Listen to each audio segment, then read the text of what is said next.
The murder of Duncan.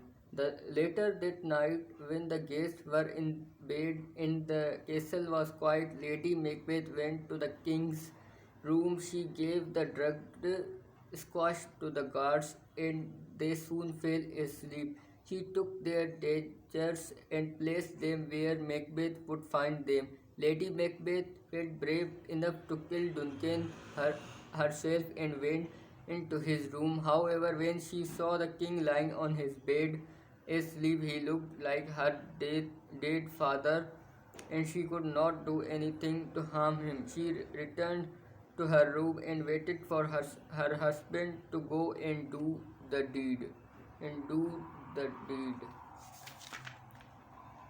Macbeth crept through the dark and silent castle. Suddenly he saw a terrible sight. A knife covered in blood appeared before his eyes. The handle was turned towards his hand. He stretched out he stretched out his hand to take it, but it was not real. He realized that thinking about the murder of the king was affecting his mind. He heard a bell ring. It was Lady Macbeth in her room, letting Macbeth know that she had prepared everything. Now was the time to act. Macbeth went on towards Duncan's room. He was even more frightened than her before. The two guards at the door were fast asleep, and so was the king himself. It was easy for Macbeth to go in. No one would ever have guessed that Duncan's most faithful commander were going to kill him.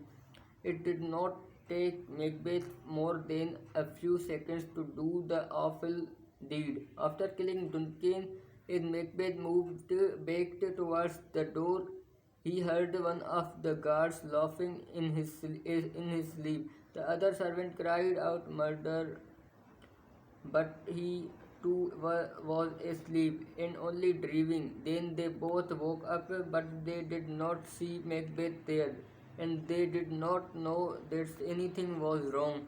They soon went back to sleep.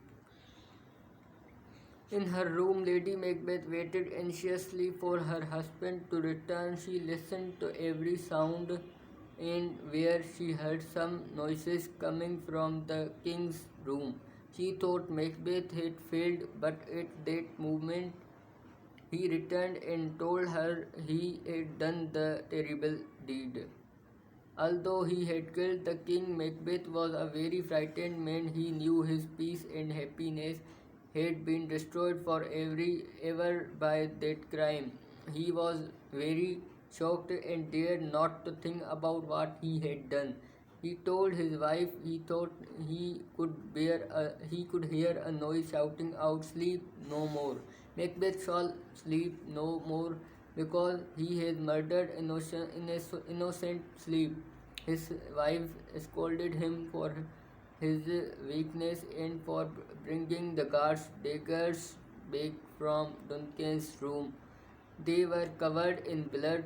She told him to go back and put them beside the guards and to wipe some of Duncan's blood on their clothes.